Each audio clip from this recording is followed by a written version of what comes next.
Today I want to share with you how I enter the flow state, which is the optimal state for productivity and learning and creativity. Although my first video on this channel was all about entering the flow state super fast, I believe I can get it much faster and not need this elaborate setup, whatever. Just instant go. Scientifically speaking, the flow state consists of 4 different parts that you have to cycle through. But I somehow managed to get from the struggle phase to the flow state in as short as possible, maybe 1 or 2 minutes. And I believe there are a few reasons for that. First, I no longer find the work itself as a struggle. I mean, think of the last time you played a video game. It's not like you had to go this struggle phase in order to be capable to play, because you liked it so much and you wanted to do it above all else. See work as a game, in other words. The second factor is sort of an acceptance that it might take some time to start, just as you wouldn't expect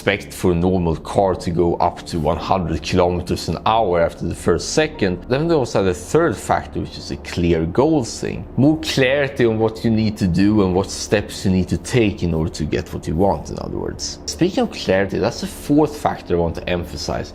The importance of having no cognitive load. That's why I'm very big on using note-taking apps and task managers, because you can write stuff down and just free up attention. So once you checked off that boxes that you like what you're going to do, you accept that it's going to be a little bit slower, you know what you want and what's required, and also that you have this no cognitive load, so to speak. It's all happened on its own. It's a case of having direct attention to whatever you do and not having this split attention. And when it comes to the recovery phase, I've had friends that told me that it's much harder to get out of the flow state rather than getting into the flow state. But in the same way, when you went in, you can do the same steps when you get out. You look forward to the next activity. You accept that it's going to take a while as well. Know what you want to do afterward, and also write things down, especially when it comes to what you did during that session, so you don't need to remind yourself all the time. When you understand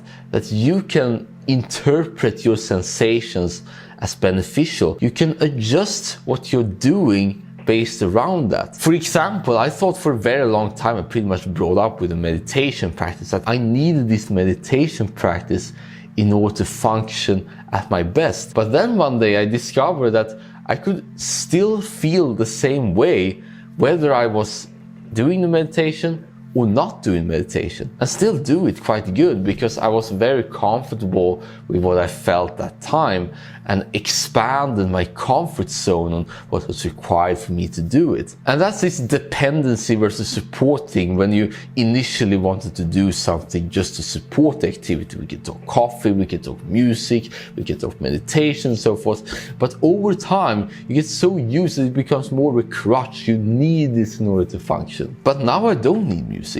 I don't necessarily need meditation anymore, and I certainly don't need coffee. I realized I can simply sit down and know what I want and be very excited for what's coming and pretty much accept what I feel. Then it's all worked out beautifully. And if it doesn't, then I at least know what to improve upon. So that's this learning mechanism again. We need the errors in order to stimulate this neuroplasticity in order to learn. So either you're winning or you're learning. And this is how I believe how you can hack the flow state. And of course, let me know how your experience has been when it comes to, starting up work and so forth. I will make a video pretty soon about how I never procrastinate, which of course ties very well to this. But in the meantime, I'll see you in the video right here, and always remember that you're the most amazing human being alive.